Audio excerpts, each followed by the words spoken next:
kí ni iṣẹ́ rí nínú inbox mi, kí ni business rí nínú WhatsApp mi, kí mo sọ kí yín ká mórí wá kí yín kí mi mọ́rùn wá, kí ló mi bá ẹ lẹ́rù gan àti wípé kí ni fẹ́.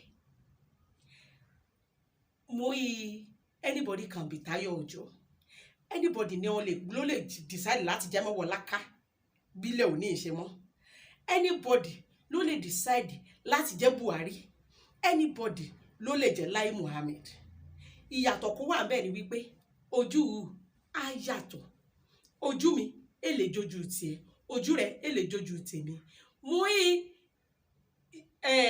can prove beyond reasonable doubt wípé ìyẹn orúkọ ni o, fèsì ríyan rèé. Iṣẹ́ àríbí ìyẹn ọlọ́pàá ṣiṣẹ́ tiyan, ìyẹn ọlọ́pàá over 30 something kí n lù pa, kí n bẹ́ lórí, kí n dáná sun.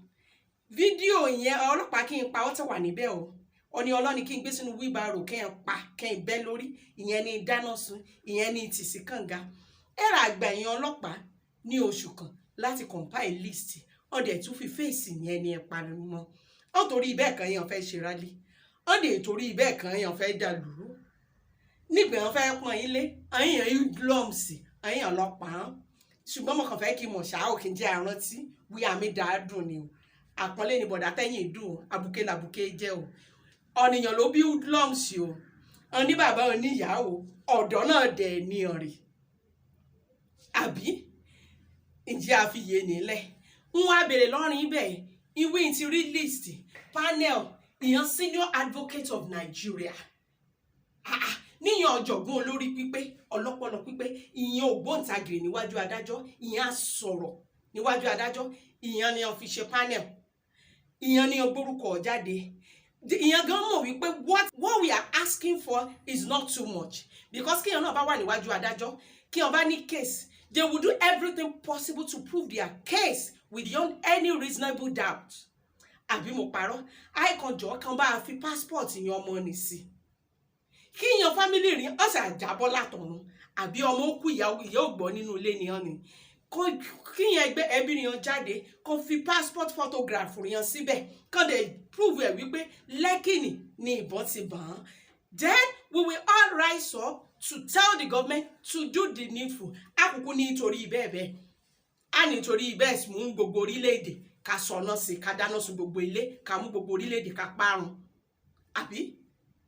A nítorí bẹ́ẹ̀ àìkí ìjọba ṣe ẹ̀tọ́ kó yẹ kan ṣe. Èmi gan máa apologize. Ìjọba apologize on the ṣe ẹ̀tọ́ fún ìyẹn obìnrin yan.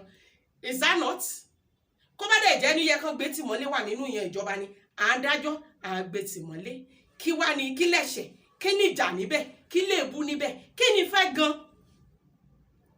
Ìfẹ́ kí ìlú dá, ìdè fẹ́ gbóòótọ́ ọ̀rọ̀.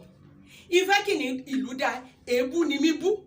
Èpè ni mí ṣẹ́, kí ọba ti béèrè ìbéèrè lọ́wọ́ ni kí ọba kí n sọ̀rọ̀ bí ọlọ́pọlọ pípé èpè ni iṣẹ́. Kí ni fẹ́ gan? Bẹ́ẹ̀ dèrè àwọn omi ṣe irọ́ ni mẹ́pa. Torí ọ̀nìkan náà ni. Torí ọmọ Yorùbá kan náà ni. Kí ìyàn kan mi sanwó fún yín ní abẹ́lẹ̀. Kí ìyàn mi sọ pé kí n ṣáà bà lórúkọ jẹ́, kí n ṣáà frustrate ẹ̀, òun ni. Àánú rí dé ṣe mí, àtijọ́ yìí ti mi wéèlì, kí n ti mi pariwo. Nothing has changed ọmọ Yorùbá. Yorùbá náà ni o. Ìrí Haúsá, kẹwùn mi ṣe blogger ọ̀ràn. Kẹ bẹ̀rẹ̀ sí ní bú yẹn emir, kẹ bẹ̀rẹ̀ sí ní dárúkọ yẹn politicians, yẹn former governor, yẹn senators yẹn, kí a gbé hàn ṣe pé a máa ṣe èrè gbogbo wọn mi ṣe lómi tí Ọlọ́run ni. Ṣe bẹ́ẹ̀, but ọmọ ọgbọ́n kí wọ́n fi hold yan leaders yan responsible láti ṣe nǹkan fún wọn. Bẹ́ẹ̀ ni ìlú ni wọ́n mi dá sí. Òun ni rere ṣe mí wọbẹ̀. Ìrí káwúsá wọn a protest kan yẹn ṣe rally kan máa dáná sunlé kan máa dáná sun gbogbo mèremère kí wọ́n ti ṣe fún yẹn. Ìrí ọ̀kan dédé gbé táyà sójú títì kí ìjọba yẹn dà fún wọn. Ìlàwó gbogbo ọ̀nà yẹn. Gbogbo ibi ń sun táyà, gbogbo ibi gbé táyà sí kí n gbégi sí kí n ti sun níná kí n ti sun yẹn ènìyàn. Gbogbo rẹ̀ ló ti wú pẹ́ẹ́pẹ́ẹ́pẹ́ ni. Ìrí kan bá kan ṣe nǹkan fún Haúsá rí káwúsá fọwọ́ bàjẹ́ kan yẹn torí àmì protest. Ìyá náà ni alágbára mọ́mìrò. Bàbá ọ̀lẹ ìláyọmí dáa fún wọn, a máa dáa fún wọn ní torí kọ́nìkan bá ti dókè nínú yẹn gbogbo yẹn láàfà wá lọ́wọ́ sókè, kọ́nìkan bá wọ aṣọ rock, kọ́nìkan bá wọ military, gbogbo ẹbí rẹ̀ gbogbo èèyàn ọ̀rẹ́ rẹ̀ láàfà wá sókè. Èèyàn ọmọ Yorùbá tẹ́nìkan bá dé òkè gan kọ́ bá fàyín sókè ọ̀nà bí ẹni fàyín sókè bọ́ ṣe ajábọ́ kí n abá tiẹ̀ jẹ́ kí n awẹ́sùn sí lẹ́sẹ̀ ní ìwá ìwà ọ̀dàlẹ̀ ní ìwù ìbàjẹ́ ní í ṣe ẹ̀sùn ọ̀ṣẹ́ fún yín rí kódà yíyan ṣe fún yín ṣe ní nǹkan náà sí ọjọ́ kan kí wọ́n bá ti mi ṣe nǹkan fún yín bẹ́ẹ̀ kí gbogbo èèyàn mi hèlì kí wọ́n mi ṣe ìjọba ń try ọjọ́ kan ní kí n bá ti bínú ní akànnà sí gbogbo rẹ̀ àbí gbogbo bí àgùntì nǹkan náà sí ìrà sọ̀rọ̀ nípa rẹ̀ gbogbo ilé gbogbo property oní property kì í jó ìrà sọ̀rọ̀ nípa rẹ̀ tóògèètì nìkan èlò yìí ó mẹ́pa ṣé èlò yìí ó mímú wọlé ìyẹn ni mi ṣiṣẹ́ níbẹ̀ èlò yìí ó mẹ́pa ìrà sọ̀rọ̀ nípa rẹ̀ láti bí ọdún kan ìsìrò orúkọ gbé jáde ẹ̀kan jẹ kúrúkẹ tán lábọ́ ìmí gbọ́n wọ́rẹ̀ ìtúmí gbọ́n sábọ́ iṣẹ́ àmì tẹnumọ́ lẹ́kí ìmí tẹnumọ́ lẹ́kí torí ètò òdìbò mi bọ́ kí n fẹ́ kí ṣe é ṣe torí iṣẹ́ àfẹ́ da gbogbo rẹ̀ rú ẹ̀ ń ṣe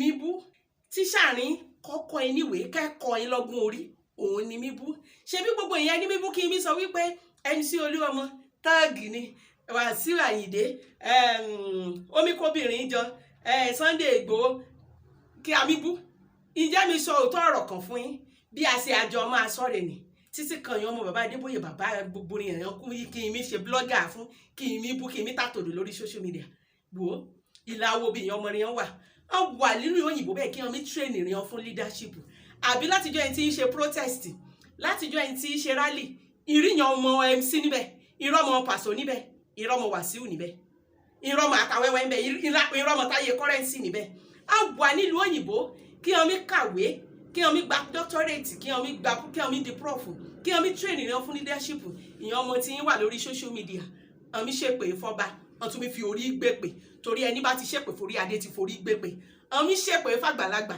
tí wọ́n mi bàjẹ́ sínú wọ́n mi taṣọ àgbà mọ́lẹ̀ ìwà níbẹ̀ ìmójútó wọn ètò wọn kíyàn náà dẹni ńlá ìmíwí gbogbo èèyàn ilé kíní kan àwọn ọmọ wọn gbádùn èrò abímọmọtọ bíi tí ní abímọmọtọ bíi tí ní ọpẹ hàn ọmọjútó ọmọ rẹ kí n bá ṣọ́ra ìyàn ọmọ ríyan títí kọ ọmọ Sunday Ìgbòho kí n ròyọ kí amíwí ọwà lẹ́wọ̀n náà tún mi bọ̀ lágbàpọ̀ tí ìbò kí ìyàn ọmọ tí kí a tún tò tẹ̀lé lẹ́yìn kí a tún dìbò fún nígbò bá jojú kan ni a wà kí a máa ta tònù kí a wí kí n wá ọ̀nà kó fi jẹ́ pé a dá yàtọ̀ sí wailing insult èpè àti ìwà akébàjẹ́ kewókewó ìgbà yẹn bá kàn tú orílẹ̀-èdè òun kí n bàjẹ́ kí n dógunlẹ̀ kí n dá wà láàlẹ̀ ìjọ kàẹ́bí yín fẹ́ ká lọ kàẹ́bí amíre ṣé Ghana láàgbà ni àbí Benin Republic torí ajá mọmọ tiẹ̀ fún lọ́mú ìmí pariwo ìyàn faceless people kí n yàn dẹ́ kí n fẹ́ kọ́lọ́pàá ṣe ìpàn síbẹ̀ náà wọ́n sì wà nílùú kí wọ́n mi dáàbò bò yín síbẹ̀ náà ẹni ọ̀pọ̀lọpọ̀ ní kọ́lọ́pàá bá dá yín dúró bẹ́ẹ̀ kan tó sọ̀rọ̀ yẹn àti máa fídíò yẹn àti lọ́ọ̀kì ní láṣọ yín ti sọra ní di búlì sí ọlọ́pàá yín ṣàfẹ́ lawless country láti ṣe òun bá ti wù yín kọ́ anybody mọ́ check rín kọ́ anybody mọ́ béèrè question kàṣájọ máa bú wọn kájọ máa ṣépè just because you people are bitter you are frustrated and you are not ready to listen to the voice of reasons. Is that not your problem? Àánú ní ṣe mí ojú kan ẹ̀ náà ni a wà just a face in the crowd until you people rise up and do the needful. Ṣebí Davido OVO with all respect to Davido maybe no olówó torí ó wù mí náà kémi náà ṣoríire láyé. I just want to use you as an example bàbá mi torí ẹ ní ọ dáadáa ni ọ òun náà ni ó ti rí ni ṣùgbọ́n ìwọ Davido bẹ́ẹ̀ ara àmọ́ yẹn nílé dá 100 million 120 million going to 200 million wà lórí Facebook kí ọdẹ mi wo gbogbo wa mi ṣe kí ọdẹ mi wo gbogbo yẹn ni ìyá mi jẹ́ kí wọ́n mi post ara àmọ́ àṣìyàn wà níbẹ̀ ìlú náà ni àmọ̀ wá kí n ti mi gbèjà bàbá Ìjẹ̀ṣà kí n wí ṣe ni ọ̀sẹ̀tì rẹ̀ ọ̀pù kí n gbógun ti princess ọmọ lóye ọdún ọmọ lóye oṣù wọn fi wọ́wọ́ bẹ́ẹ̀lì ìlú mọ̀ ni a wà Yorùbá nation lídàrín kí wọ́n gbé sí kínní ìyá rẹ̀ mọ̀ wà nílé àmọ̀ rẹ̀ ní kóra rí ọjọ́ kí n la bàbí àmọ́ kí n ra nǹkan fún kí n tọ́jú rẹ̀ kí wí kẹmọ́ bá lálàṣí wí ọmọ rẹ̀ sì nínú ilé àmọ̀ gbọ́ wí dáwó fún ìyàwó àtọmọ rẹ̀ àbí èṣe torí tìyìn ò ṣe mí jà ìlú náà ni àmọ̀ wà kí n ti la ṣe rálì ìsọnù ní Ọjọ́ta àbí èṣèlú àwà kí ìbọn ti bọ ọmọ ọlọ́mọ kó kàn mí wòran kí ìyá rẹ̀ mi sunkún ààrẹ ní dá 2 million kó 2 million will have changed the life of that woman àmọ́ gbàgbé ìṣòro rẹ̀ ìlú náà ni àwa kí àǹtí ayé kí àwọn arọ́dọ̀ ká gbàpò tí ìbò kí ẹ máa rówó kí n dẹ̀mọ̀ yóò lè dìlíbà kí ni lè dáwó fọ́ọ̀mù fún ṣèbí owó ni fi mí ṣòfò ni kí n fi mí ṣe yanga ni ẹ̀tàn misdirection misinformed youth àwọn mi pè ní lazy Nigeria youth inú wíbí ẹ̀rà ìṣègbè èèyàn bá mi èèyàn bá ṣiṣẹ́ ní ẹ̀ pé lọ́lẹ̀ alágbára mọ̀mẹ́rò náà bá bọ́ ọ lẹ́nì alágbára mọ̀mẹ́rò bá bọ́ ọ lẹ́nì wọ́n wá sínú inbox mi o wọ́n wá sínú WhatsApp mi láti wárántì rọ́bìṣì wo bí èṣe kọ̀mẹ́díà la máa wò wípé torí pé òun fẹ́ lùsì followers ká máa sọ wọn a máa dùn mọ́ yín nínú bí èṣe kọ̀mẹ́díà wo bí ẹgbẹ́ péjì mi ni unfollow wà bẹ́ẹ̀ yọ kúrò kò mọ̀ follow mi kí ọba ti mọ̀ yóò tọ́ ọ̀rọ̀ tiẹ̀ ṣùgbọ́n kí ọba wá sínú inbox mi àbí sórí WhatsApp mi kí ọba wá lọ sọ rọ́bìṣì ẹ kàn nídìí ó ní bí wọn ṣe é ṣe ní mọ́ dùn mọ́ òru mọ́ mi o.